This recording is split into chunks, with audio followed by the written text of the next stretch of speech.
Hey, this is a video for 5.13, Methods to Reduce Urban Runoff. So go ahead and check out the overview and set up your guided notes. So in this topic, we're going to be discussing really what happens when you convert a natural habitat, like a forest or a grassland, when you create it to an urban environment. One of the major things, and it's not just the construction of buildings, it's not just the construction process, it's not the building of factories, but we are covering up the surface with impermeable items like concrete and asphalt. That doesn't allow the water to get down into the soil, to infiltrate down into the soil and recharge the aquifers. So what I'm going to be discussing with you is how the hydrology is impacted. And recall that hydrology just has to do with the hydrologic cycle. So it's going to be one of the steps from that entire cycle that I'm going to be mentioning. The first one is evapotranspiration. Now, evaporation and transpiration are two separate things. However, sometimes they're included together. In a forest habitat, you're going to have a lot of the water is going to enter the atmosphere through transpiration, which is the evaporation of water from the stomata in the leaves. There will also be some amounts of evaporation, but I would say most of it, and you don't have to know the percentages, but a lot of it's coming from the transpiration. Now, in an urban environment, whenever you have standing water, that standing water is not allowed to infiltrate into the soil because it cannot permeate these surfaces.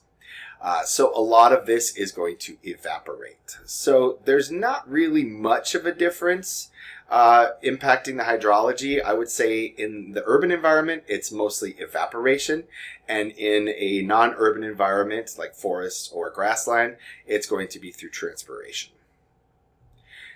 Now, runoff is something that is greatly impacted by the construction of urban areas or the conversion of forested areas to urban areas. In a forested or non-urban area, you can have a very small amount of runoff. Remember that plants act as staplers and sponges. They are staplers because they're holding the soil in place, but most importantly, they're sponges because they're soaking up all of that water that falls down through precipitation. So only about 10% is going to run off. But in an urban environment, you're going to have much, much more water running off. And this diagram shows 55%. Again, you don't have to know the percentages, but please understand that urban environments have far more runoff than a rural environment. Now, what's in this runoff? You're going to have salt. Because you're going to be salting the roads in the winter, for example. If salt runs off and enters a body of water, a lot of the organisms can die because the conditions will be too salty and it will be outside of their range of tolerance. You may have some sediments coming in, whether it's soil, whether it is construction debris, anything like that that runs off and enters a body of water. It will impact the photosynthesis for the aquatic organisms, and it could cause a trophic cascade because of the lack of oxygen. Also, there wouldn't be a base for the food web as well. So any organisms that rely on those photosynthetic organisms may also be impacted. You may have fertilizers from lawns, from gardens. Some of the construction equipment may have nitrogen or phosphorus containing compounds. If that were to enter a body of water, that is going to lead to eutrophication, which will result in hypoxia, reducing the oxygen and leading to biodiversity loss. You may have pesticides, any sort of pesticides that are given off in the city. Some towns will spray for mosquitoes, for example.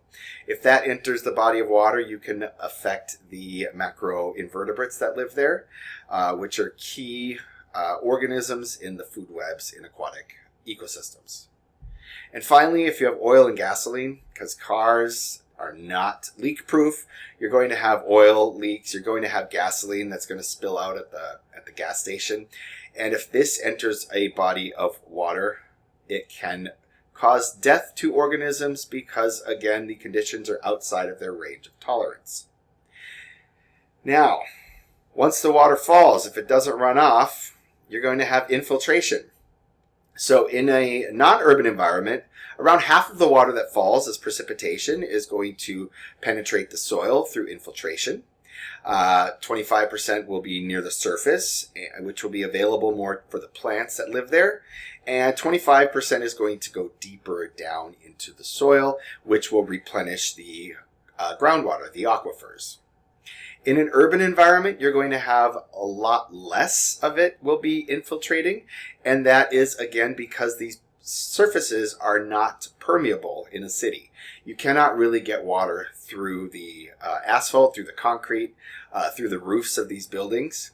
So around 10% is going to remain near the surface, and only about 5% will go deep down into the aquifers. Now, what are some ways to increase infiltration? Well, one thing is you can construct a rain garden.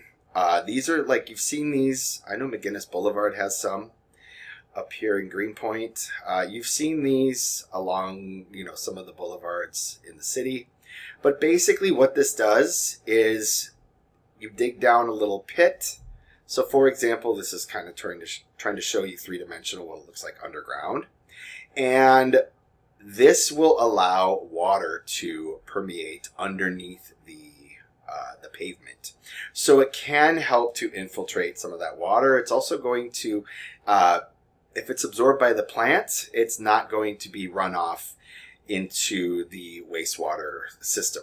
So in New York City, we have combined sewage overflow. So anytime that it rains, all of our rainwater goes to the same wastewater treatment plant than when you flush the toilet.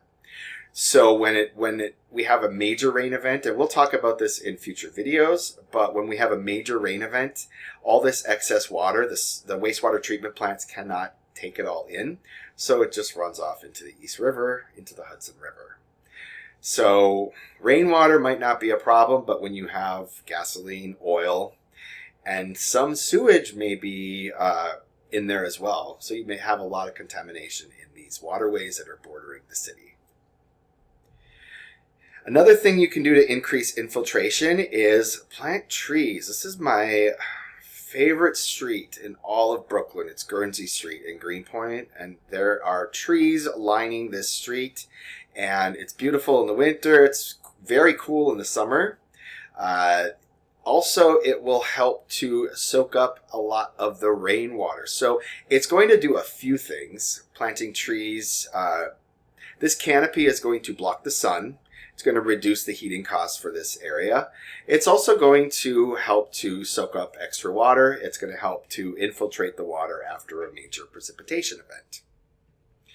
Another thing you can do is construct porous pavement. And I know you can't really tell from this. This is something I took this video in the Rockaways because after Hurricane Sandy, there was a huge storm surge, and a lot of the buildings were underwater in the Rockaways. It was a huge environmental disaster. But they are trying this out. Some cities have porous pavement, but it allows the water to infiltrate through the pavement. And this is occurring, they just did this in June of this year. It opened up a couple blocks. So it's kind of in a pilot program right now, but eventually, it's a very expensive process, but eventually more roads could be fitted with this porous pavement. And finally, you could construct a green roof. And a green roof is also going to help absorb some of the excess moisture that falls during precipitation events, so you will not have runoff.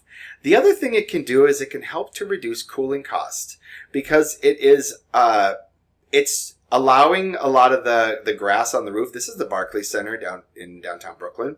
It's absorbing the solar energy on the roof, and instead of it's leading to photosynthesis, it's helping to sequester some carbon dioxide, release oxygen, but also it's not generating excess infrared radiation. It's not heating up the area around it because the plants are absorbing the energy. Also, it looks kind of cool too. All right, so I gave you a lot of information. Hopefully you remembered all that hydrology. Please respond to this check for understanding. And for an FRQ practice, I want you to describe one method to reduce urban runoff. I hope that this video is informative. I thank you for your attention, and I will see you soon.